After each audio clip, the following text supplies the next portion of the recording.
ایک کسی مرد کا وجود تھا اور دوسری آپ تھی۔ وہ مرد بری طرح زخمی تھا، اس کی آخری سانسیں چل رہی تھیں۔ میں نے اسے بچانے کی ہر ممکن کوشش کی، لیکن اس نے میرے بازوؤں میں ہی اپنی جان دے دی۔ لیکن خدا کا شکر تھا کہ آپ کو شدید چوٹ نہیں لگی، آپ کے سر پر معمولی سا زخم آیا تھا۔ اس کے بعد وہ نہ جانے کیا کیا بول رہا تھا، لیکن میرا دماغ اس کی پہلی بات پر اٹکا ہوا تھا۔ کیا انہوں نے سفید رنگ کی شرٹ پہنی ہوئی تھی اور ان کے کچھ بال سفید تھے؟ مجھے اپنی آواز کسی گہری کھائی سے آتی ہوئی معلوم ہوئی۔ میری بات سن کر اس نے اپنا سر ازبات میں ہلا دیا۔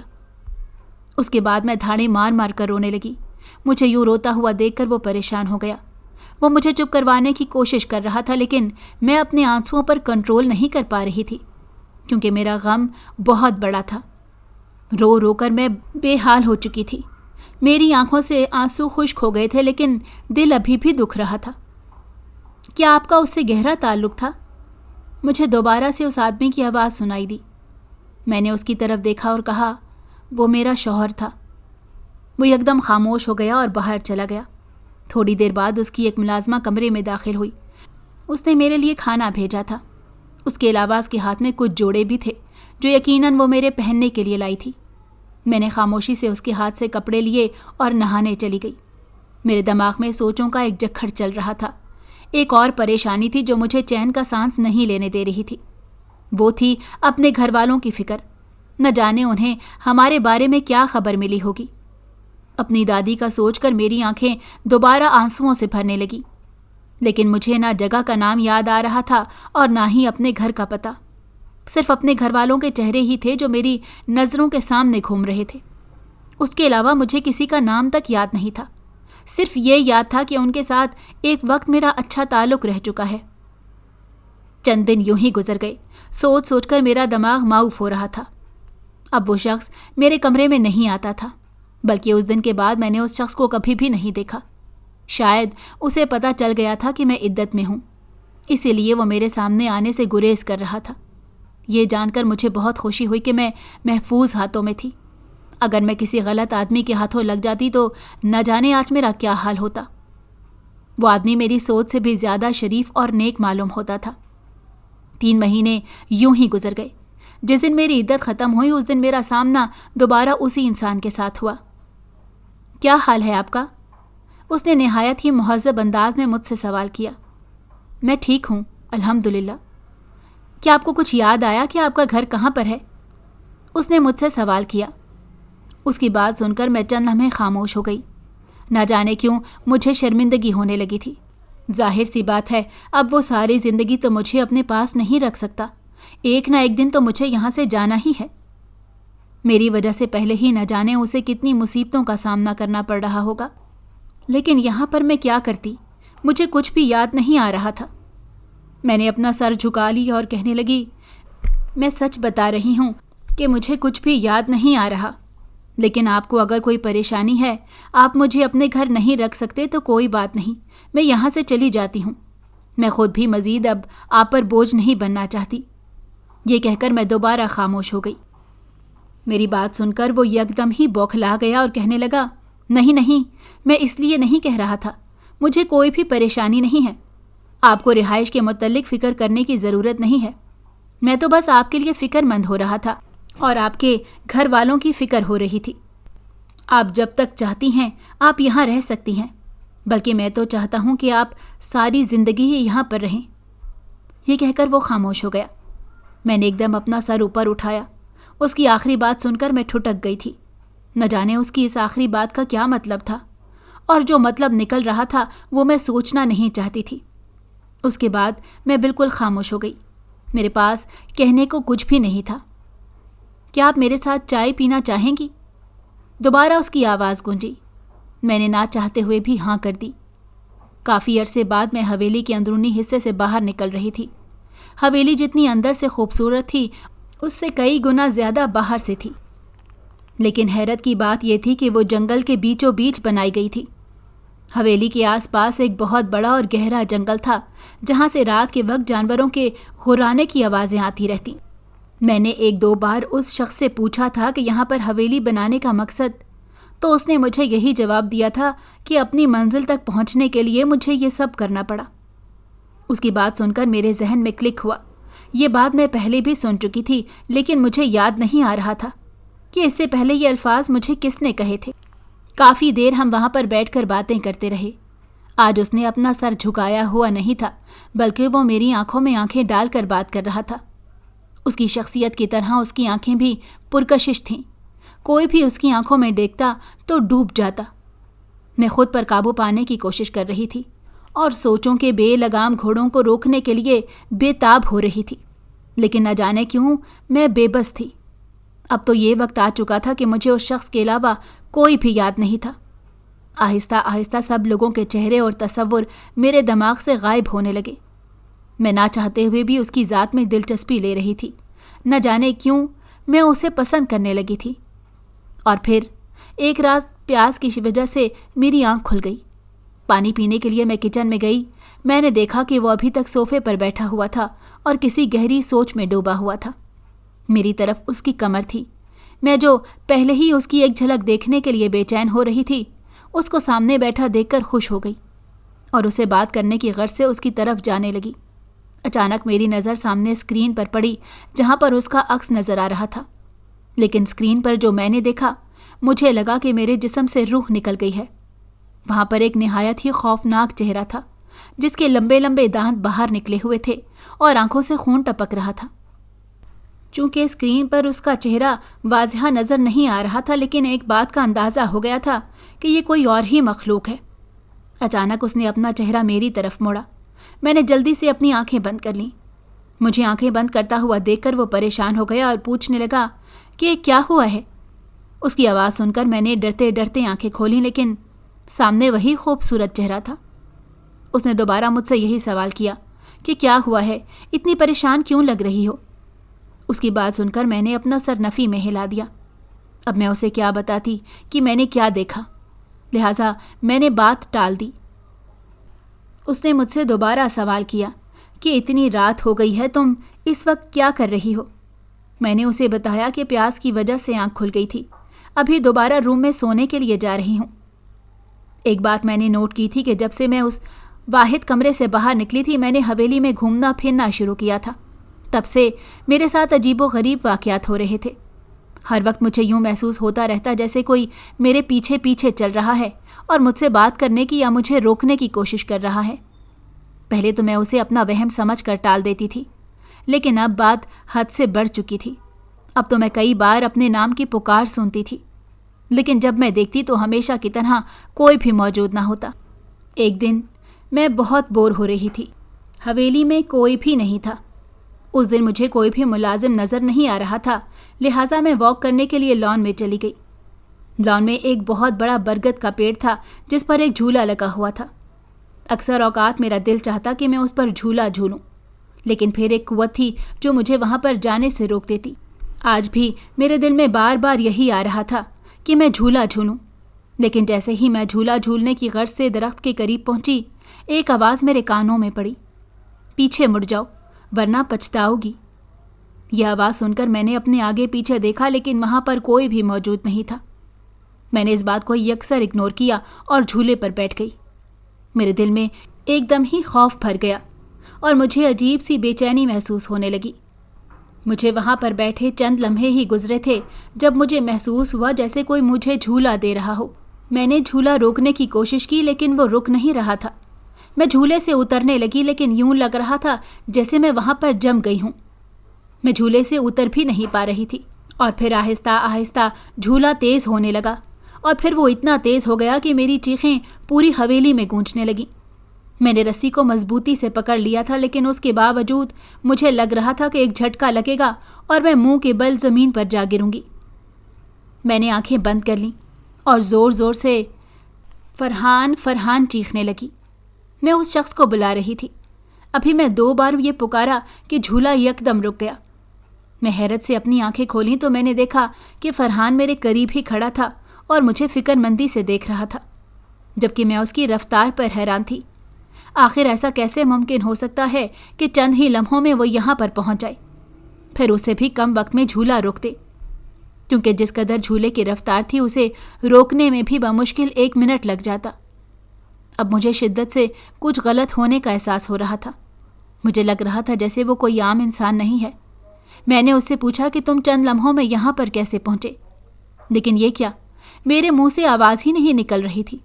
یوں لگ رہا تھا جیسے آواز میرے گلے میں ہی پھنس گئی ہو۔ میری آنکھیں دوبارہ آنسوؤں سے بھر گئیں۔ مجھے روتا ہوا دیکھ کر وہ پریشان ہو گیا اور کہنے لگا، کیا ہو گیا ہے؟ میں دیکھ رہا ہوں کہ کافی عرصے سے تم عجیب و غریب حرکتیں کر رہی ہو۔ ہر وقت خوفزدہ رہتی ہو یا پھر آگے پیچھے دیکھتی رہتی ہو، جیسے کسی کی پکار سن کر پلٹی ہو۔ اس کی بات سن کر میں دوبارہ آبدیدہ ہو گئی اور اسے اپنے ساتھ ہونے والے تمام واقعات سنا ڈالے۔ میں نہیں جانتی تھی کہ جس کو اپنا ہمدرد سمجھ کر میں یہ ساری باتیں بتا رہی ہوں وہی میرا سب سے بڑا دشمن ہے۔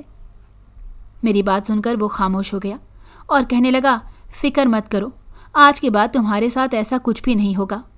اب سے تمہاری حفاظت میں خود کروں گا۔ لیکن نہ جانے کیوں اس کی اس تسلی پر بھی میرے دل کو چین نہیں آیا۔ مجھے یہ لگ رہا تھا کہ میرے ساتھ جو کچھ بھی ہو رہا ہے وہ سب اس شخص کی وجہ سے ہو رہا ہے۔ کہیں نہ کہیں ان سب چیزوں کا اس شخص کے ساتھ کوئی تعلق ضرور ہے۔ رات کو میں پرسکون نیند سو رہی تھی جب اچانک مجھے ایک لڑکی کے چیخنے کی آواز آئی۔ وہ کم عمر بچی معلوم ہو رہی تھی جو اونچی اونچی آواز میں چلا رہی تھی اور مدد کے لیے پکار رہی تھی۔ آدھی رات کے وقت ایسی آواز سن کر تو کسی کے بھی رونگٹے کھڑے ہو جاتے۔ میرا بھی یہی حال ہوا۔ میرا پورا جسم خوف سے کانپنے لگا جبکہ آواز مسلسل آ رہی تھی۔ اس کے بعد مجھے اپنے نام کی پکار سنائی دینے لگی۔ اب وہ لڑکی چلا چلا کر میرا نام پکار رہی تھی اور مدد کے لیے چلا رہی تھی۔ اپنے نام کی پکار سے میرے رہے سہے ہوش بھی اڑ گئے، کیونکہ ایک بات تو مجھے اندازہ ہو چکا تھا کہ اس حویلی میں کوئی بھی نارمل نہیں ہے اور سب کچھ جو میرے ساتھ ہو رہا ہے وہ کسی اندیکھی مخلوق کا کیا دھرا ہے۔ میں اپنے بستر پر بیٹھی یہی سوچ رہی تھی کہ کیا کروں۔ اچانک مجھے اپنے کمرے کے بیچوں بیچ میں وہ کھڑا ہوا نظر آیا۔ چونکہ کمرے میں اندھیرا تھا اس وجہ سے میں اسے صاف نہیں دیکھ سکتی تھی۔ میں نے جلدی سے ہاتھ بڑھا کر لائٹ آن کی، لیکن جب میری نظر کمرے کے وسط میں پڑی مجھے لگا میرا دل سینے سے نکل کر باہر آ جائے گا۔ وہاں ایک بچی کھڑی تھی جس نے سفید رنگ کا لباس پہن رکھا تھا۔ اس کے لمبے سیاہ بال اس کی کمر پر بکھرے ہوئے تھے۔ اس کی آنکھوں سے خون کی لکیر نکل رہی تھی اور اس کے لمبے لمبے دانت خون سے تر تھے۔ میں تمہیں کب سے پکار رہی تھی، تم میری مدد کے لیے کیوں نہیں آئی؟ اچانک وہ لڑکی رونے لگی اور اونچی اونچی آواز میں چیخنے لگی۔ یہ دیکھ کر مزید میں خود پر قابو نہ رکھ پائی اور بے ہوش ہو گئی۔ جب مجھے ہوش آیا تب میں نے دیکھا میرے سامنے فرحان کھڑا تھا اور فکر مندی سے میری طرف دیکھے جا رہا تھا۔ اسے دیکھ کر میں پھوٹ پھوٹ کر رونے لگی اور روتے ہوئے اسے ساری بات بتا دی۔ میری بات سن کر فرحان کہنے لگا، تمہیں پریشان ہونے کی ضرورت نہیں ہے، میں بہت جلد تمہیں یہاں سے لے جاؤں گا، لیکن تمہیں یہاں سے لے جانے سے پہلے میں تم سے کچھ کہنا چاہتا ہوں، تمہیں اپنے دل کی بات بتانا چاہتا ہوں۔ وہ میری آنکھوں میں آنکھیں ڈال کر بات کر رہا تھا۔ آج اس کی آنکھوں میں ایک الگ ہی تاثر دیکھ رہی تھی۔ اچانک اس نے میرا ہاتھ پکڑ لیا اور انتہائی پیار سے کہنے لگا، میں تم سے شادی کرنا چاہتا ہوں اور تمہیں اپنی زندگی میں شامل کرنا چاہتا ہوں۔ اس کی بات سن کر میں چند لمحے کے لیے خاموش ہو گئی۔ مجھے بالکل بھی اس سے اس چیز کی امید نہیں تھی۔ مجھے سمجھ نہیں آ رہی تھی کہ میں کیا کروں۔ اس کے بعد فرحان دوبارہ کہنے لگا، جب تک میں تم سے نکاح نہیں کر لیتا تب تک تمہیں اپنے دوسرے گھر نہیں لے کر جا سکتا، کیونکہ وہاں پر میری امی اور ابو رہتے ہیں۔ میں اپنے امی اور ابو کے سامنے تمہیں اپنی بیوی کے روپ میں پیش کرنا چاہتا ہوں۔ مجھ سے شادی کرو گی نا تم؟ میرا دماغ بار بار مجھے خبردار کر رہا تھا اور اس سے دور رہنے کے لیے اشارے دے رہا تھا، لیکن اپنے دل کے ہاتھوں مجبور ہو کر میں نے اس کا ہاتھ تھام لیا۔ ویسے بھی اس پوری دنیا میں میں اکیلی تھی اور اس حویلی میں مزید رہنا بھی میرے بس سے باہر کی بات تھی، اسی لیے میں نے اس سے شادی کرنے کا فیصلہ کر لیا۔ میرے اقرار پر اس کا چہرہ خوشی سے چمکنے لگا۔ ایک اور چیز جو میں نے نوٹ کی تھی وہ اس کی آنکھوں کا بدلتا ہوا رنگ تھا۔ پہلے اس کی آنکھیں سیاہ رنگ کی تھیں، لیکن اچانک ہی اس کا رنگ بھورا ہو گیا۔ اقرار کرنے کے بعد اچانک میرا دل دوبارہ سے بے چین ہو گیا۔ مجھے خود پر شدید غصہ آنے لگا۔ آخر کیا ضرورت تھی مجھے ایک دم سے جواب دینے کی؟ میں اسے سوچنے کے لیے وقت بھی لے سکتی تھی، لیکن اس وقت تو لگتا تھا جیسے میری مت ماری گئی ہو۔ کل ہمارا نکاح طے پانا تھا۔ رات میں سونے کے لیے لیٹی اس وقت میرے دل میں عجیب و غریب خیال آ رہے تھے